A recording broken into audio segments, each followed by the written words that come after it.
வந்திருக்க press channel YouTube நண்பர்கள் எல்லாருக்கும் வணக்கம். கட்சிக்காரங்க எல்லாருக்கும் வணக்கம்.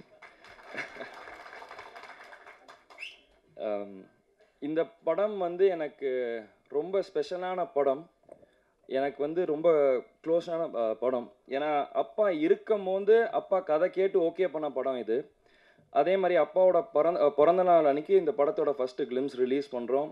அப்பா இருக்கும் போதே நீங்கள் ட்ரெய்லரில் பார்த்த அந்த 2 ஃபைட் சீக்வன்ஸையும் அப்பா ஃபுல்லாக பார்த்துருக்காரு.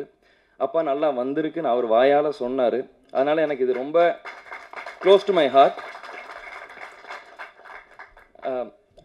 அதே மாதிரி அன்பு பிரதர் வந்து எனக்கு டே 1 என்ன கதை சொல்லி இது இப்படி தான் பிரதர் வரும், இது இந்த மாதிரி தான் அவுட்புட் என்ன வரும்னு சொன்னாரோ அதை அப்படியே எக்ஸாக்டாக கொடுத்துருக்காரு. So thank you brother. Cameraman sir ரொம்ப அருமையான ஒர்க் பண்ணியிருக்காரு. எனக்கு இந்த செட்டில் வந்து ஒரு ஒரு ஒரு பயமோ இல்லை நான் பண்ணுறது சரியோ தப்போ இல்லை யாரோ ஏதோ தப்பாக பேசிடுவாங்களோன்னு எனக்கு எந்த ஒரு கில்ட் ஃபீலோ ஒரு தப்பான ஃபீலோ கேமராமேன் சைடாக இருக்கட்டும் இல்லை டைரக்ஷன் சைடாக இருக்கட்டும் எங்கேயுமே எனக்கு கொடுக்கல. ரொம்ப கம்ஃபர்டபுளாக என்னை வச்சு அவ்வளோ அருமையாக என்கிட்டருந்து வேலை வாங்கியிருக்காங்க. யானை என்னோட படத்தில் என்னோட நண்பன் மணியன். நானும் அதுவும் வந்து நீங்கள் எல்லோரும் நினச்சிருக்கலாம் இந்த மாதிரி யானை கூட ஒரு 20 நாள் 30 நாள் ப்ராக்டிஸ் எடுத்து இது பண்ணலான்ட்டு. ஆனால் என் டைரக்டர் சார் அதெல்லாம் உடலை. ஃபஸ்ட் டே பூஜை நடந்து முடிஞ்ச 2வது நாள் பிரதர் இன்றைக்கி உங்களுக்கு ஃபைட் சீன்னாரு. நானும் சரி ஓகே ஃபைட்டு தானேன்ட்டு போய் பார்த்தா 5 யானையை நிற்க வச்சுருக்காரு. நான் கூட ஏதோ விளையாட்டுக்கு சொன்னார், இல்லை பிரதர் நீங்கள் யானை கீழே வரணும் வந்து ஒருத்தர் அடிக்கணும்னு. சரி பிரதர் சும்மா விளையாட்டுக்கு தானே ஏதோ சரின்னு விட்டேன். பார்த்தா நிஜமாலே ஃப்ரேம் அதுக்கு தான் வச்சுட்டு இருந்தாங்க. ஸோ அங்கே நான் யானைக்கிட்ட நான் பழக ஆரம்பித்தேன். அதுதான் எனக்கு டே 1. அப்போ தான் நானும் ஃபஸ்ட் டைம் யானையை பார்க்குறேன். அங்கே தான் பழக ஆரம்பித்தேன். அப்போ எனக்கு அப்பா சொன்னது ஒன்று ரொம்ப நல்ல ஞாபகம் வந்துச்சு. அப்பா கள்ளழகரில் யானை கூட இருக்கும்போது அவர் தான் டெய்லி சாப்பாடு ஊட்டி விடுவார்.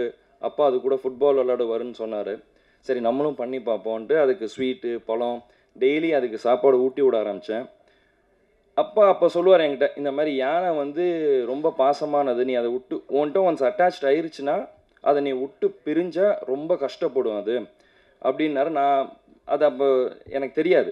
இங்கே நான் ஒரு யானையோட நடிக்கும் போது தான் அது எனக்கு தெரிஞ்சுது. ஃபர்ஸ்ட் ஷெட்யூல் முடிச்சுட்டு போகும்போது யானை 2 நாள் சிக்காச்சு. நாங்கள் திருப்பி அடுத்த ஷெட்யூல் வரும்போது அதுக்கு என்ன ஞாபகம் இருக்குமோ இருக்காதோன்னு எனக்கு ஒரு டவுட் இருந்தது. ஆனால் அது என்னை பார்த்தோன்னே ஓடி வந்து என்கிட்ட நின்று டான்ஸ் ஆட ஆரம்பிச்சிது. ஸோ அந்த பாண்ட் எனக்கும் அந்த யானைக்கும் ரொம்ப நல்லா க்ரியேட் ஆச்சு. முருகதாஸ் சார் சொன்னார், எங்கேயோ படித்தேன் அப்பா இந்த மாதிரி முடிஞ்சால் யானையை வாங்கிட்டு வரலான்னு சொன்னாருன்ட்டு. அதே தான் நானும் என் டைரக்டர்கிட்ட கேட்டேன், தமிழ்நாட்டில் அலோவ் பண்ணாங்கன்னா சொல்லுங்கள், நான் மணியனை கையோடு கூப்பிட்டுட்டு போகிறேன் அப்படின்னேன். நீங்கள் படத்தில் பார்த்தா தெரியும், எனக்கும் அந்த யானைக்கும் உள்ள பாண்ட் வந்து ரொம்ப உண்மையாக க்ளோஸாக இருக்கும். படைத்தலைவன் வந்து நீங்கள் மற்ற எந்த படத்தோடையும் நீங்கள் கம்பேர் பண்ண முடியாது. கும்கி கூடயோ மற்ற எந்த படத்தோடையும் கம்பேர் பண்ண முடியாது. இது கம்ப்ளீட்டாக ஒரு டிஃப்ரெண்ட்டான கதை. ஒரு யானைக்கும் ஒரு அதோட ஃப்ரெண்டுக்கும் இருக்கிற கதை. இது நீங்கள் வந்து எல்லாருமே எப்படி நீங்கள் ரிலேட் பண்ண முடியும்னா, உங்கள் எல்லாருக்கு வீட்லேயும் ஒரு நாய்க்குட்டி இருக்கலாம், ஒரு பூனை இருக்கலாம். அதுக்கு ஒரு பிரச்சனைனா நீங்கள் எப்படி ஃபீல் பண்ணுவீங்க, அதே தான் எனக்கு ஏன் யானை இந்த படத்தில். ஸோ இது எல்லாருக்குமே நல்லா ரிலேட் ஆகும். எல்லோரும் என்னை இந்த மாதிரி அப்பாவை பார்த்த மாதிரி இருக்குன்றாங்க. எனக்கு அது தெரியல. நான் முடிஞ்ச அளவுக்கு என்னோடய பெஸ்ட் இந்த படத்தில் கொடுத்துருக்கேன்.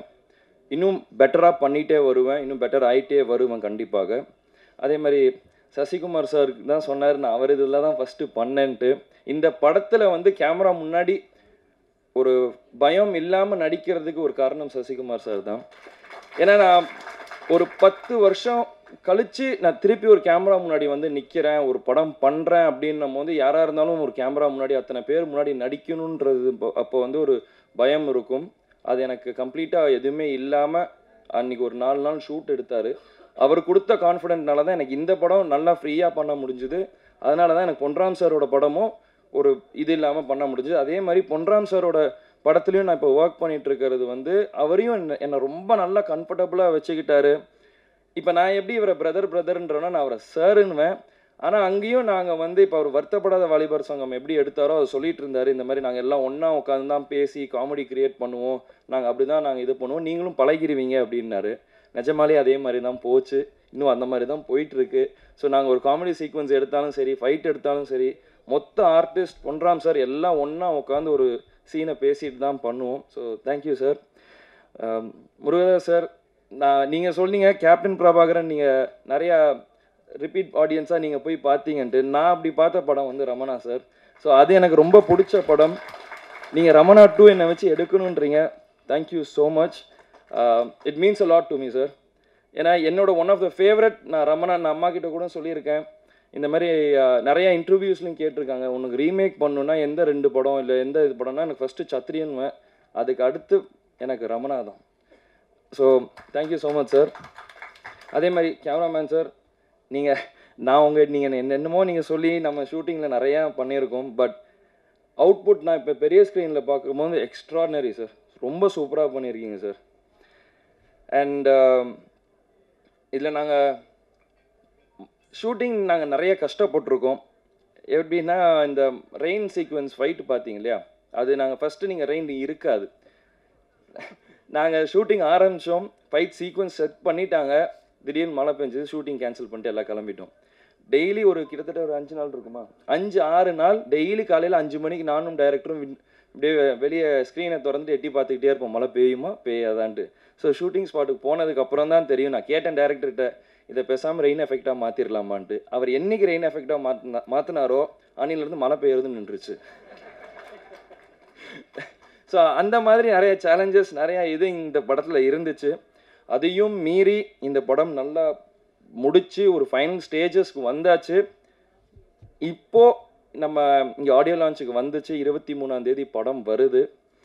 இதுலேயும் நிறைய பிரச்சனை இருந்தது, நிறைய தடை இருந்தது.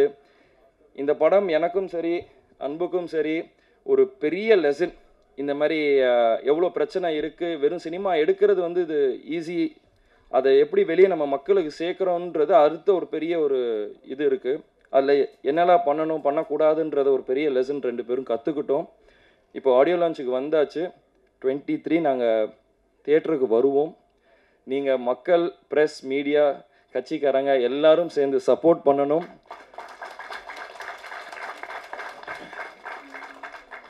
நான் முடிஞ்ச அளவுக்கு நான் பண்ணியிருக்கேன். மீண்டும் நான் இன்னும் பெட்டராக வாங்கிட்டே வருவேன்.